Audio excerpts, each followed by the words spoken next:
Les éditions Sixtreed, avec l'aimable autorisation des éditions du Cherche-Midi, présentent Le Squale de Francine Kreis, interprété par Hélène Lausseur.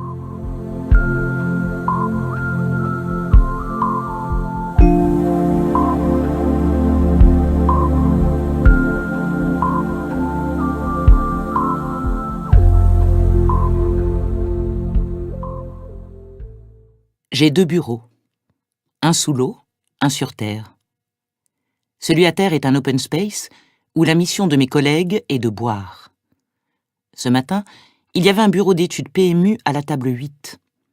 À la table 10, réunion politique pour les fachos locaux, vieux hibou en plume Lacoste, jus de citron et expresso. Table 3, un brainstorming hautement culturel dans un silence à 206 décibels. Bière, pastis, bière, il est 10 heures. Table 15, thé vert, 2 kilos de clémentine, un piano AZERTY, des fils de réglisse relient le mur à mon ordinateur à l'iPhone. Telle est donc la ritournelle matinale du Saxe Café d'hier, qui, hors saison, réceptionne toute la faune endémique du port.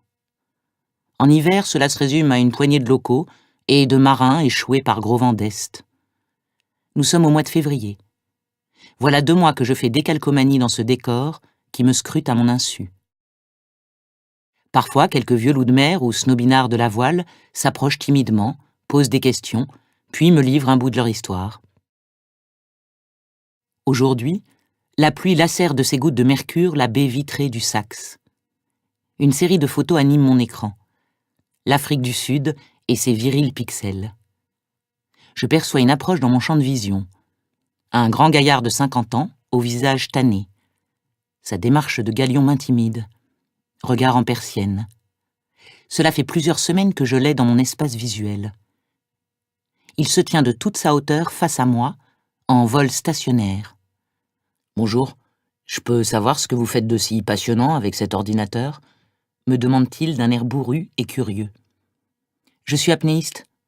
Je fais des reportages sous-marins en apnée pour des magazines. » « C'est un métier, ça ?»« Il paraît. »« Bien ça.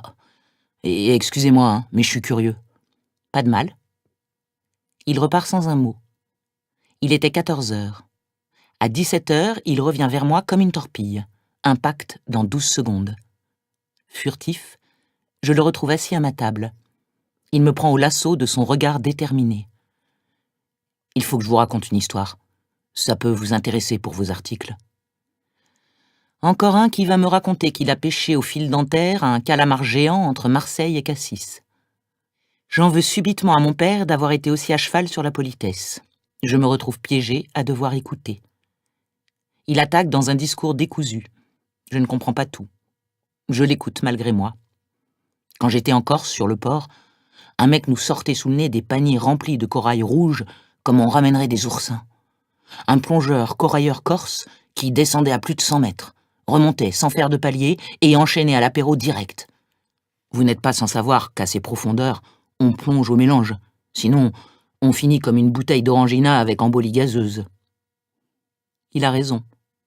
Dans les années 1930, à plus de 100 mètres en scaphandre, avec une remontée sans palier, on finissait au pire en caisson de décompression, au mieux à la morgue. Je le laisse poursuivre. Ce mec, c'était un réco. Un tueur fou complet. Il purge perpète dans une prison de Haute-Corse, à Borgo.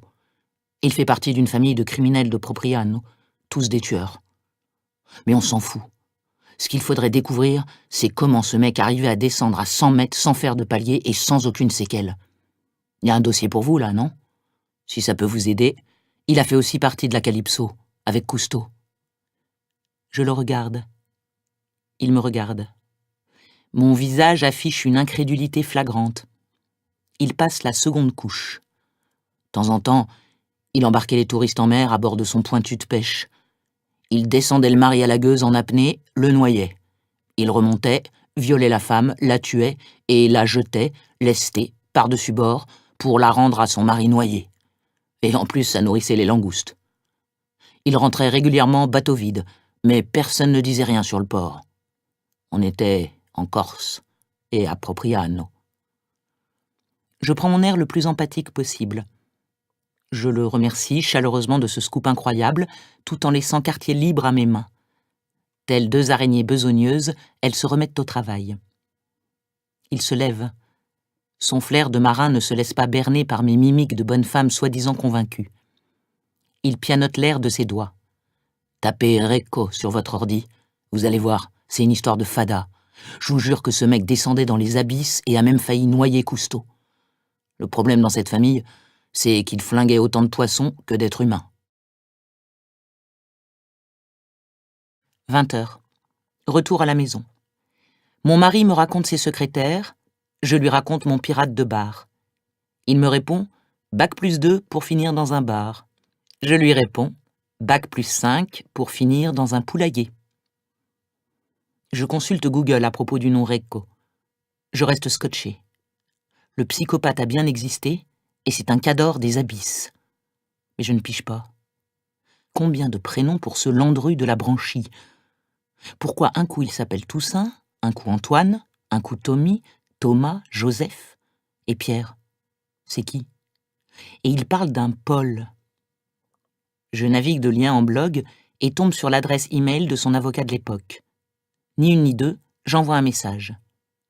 Un Corse qui plongeait à plus de 100 mètres en envoyant balader les normes sécuritaires de la Marine nationale et dont je n'ai jamais entendu parler, ça me chatouille. 3 jours plus tard, j'ai une réponse de l'avocat, maître Lhôte. Cette affaire l'a marqué d'une façon particulière.